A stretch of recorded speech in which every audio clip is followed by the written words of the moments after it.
warahmatullahi wabarakatuh. Halo teman-teman semuanya. Kami dari kelompok 3 akan menjelaskan hasil praktikum kami, yaitu tentang bioteknologi pembuatan yogurt. Video ini dibuat untuk memenuhi tugas ujian akhir semester mata kuliah praktikum IPA MISD.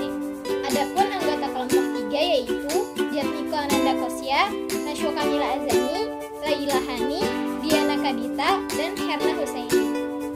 Nah, selanjutnya ada alat dan bahan untuk praktikum yogurt kali ini. Yang pertama itu ada termos, pengaduk, lap, susu, Yakult, wadah, panci, dan kompor. Adapun langkah-langkahnya sebagai berikut. Yang pertama, masukkan susu ke dalam panci sambil diaduk dengan api sedang. Jangan sampai susu mendidih.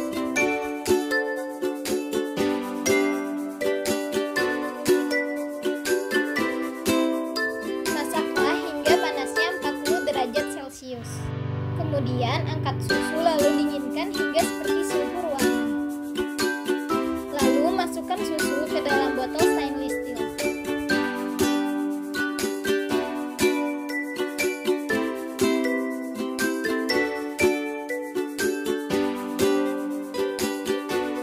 Lalu masukkan Yakult ke dalam botol stainless steel.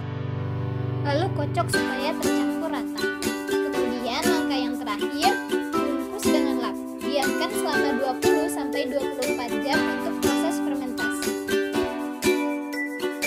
Nah, apabila susu menjadi lebih kental dan terasa asam, yogurt siap dinikmati. Yogurt merupakan salah satu produk fermentasi susu dengan bantuan bakteri asam laktat. Dari hasil pengamatan dapat diketahui adanya perubahan bentuk menjadi gumpalan atau koagulasi pada susu. Tekstur yang menggumpal diakibatkan oleh kegiatan enzim dan terbentuknya asam. Lama fermentasi mempengaruhi terhadap bau dan rasa asam. Fermentasi semakin lama, maka rasa dan bau asamnya akan semakin kuat. Hal ini disebabkan asam laktat diubah menjadi asam asetat.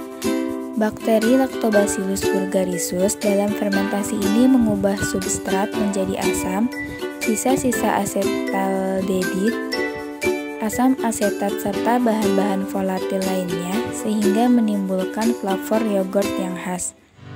Flavor khas yogurt disebabkan karena asam laktat dan sisa-sisa asetaldehid, diasetil, asam asetat, dan bahan-bahan mudah menguap lainnya yang dihasilkan oleh fermentasi bakteri. Asam juga menyebabkan koagulasi protein susu dan membantu mengawetkan yogurt. Susu yang digunakan untuk pembuatan yogurt umumnya susu murni, susu skim, susu bubuk tanpa lemak, susu skim tanpa kondensat, susu yang sebagian lemaknya dihilangkan, ataupun kombinasi dari berbagai macam susu tersebut. Kegagalan dalam pembuatan yogurt seringkali terjadi. Jika masih mengalami kegagalan, disarankan untuk mengganti bahan yang menjadi penyebab kegagalan, baik itu susu atau starter, dengan bahan baru dari sumber atau tempat yang berbeda. Selain itu, penting untuk menjaga kebersihan peralatan yang digunakan. Kegagalan lainnya bisa terjadi karena jumlah starter yang terlalu banyak atau terlalu sedikit, di mana jumlah ideal adalah 3-4 sendok makan. Susu yang mengandung antibiotik sisa dari peternakan juga dapat menghambat pertumbuhan bakteri yogurt.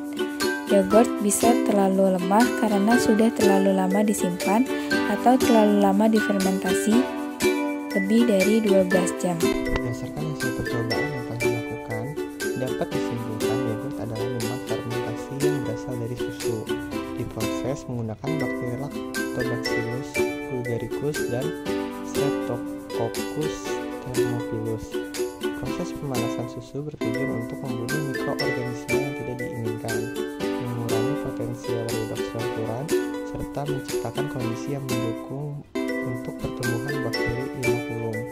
Pemberian yogurt plain dilakukan ketika susu berada di suhu mencapai 45 derajat Celcius dengan Lactobacillus bulgaricus tumbuh optimal pada suhu tersebut. Bakteri ini mengubah substrat menjadi asam asetaldehid, asam asetat, dan bahan volatil lainnya yang memberikan cita rasa khas pada yogurt. Tekstur kental pada yogurt terjadi karena ada aktivitas enzim dan pembentukan asam oleh bakteri ini. Lama fermentasi yang mempengaruhi aroma dan rasa asam dari yogurt.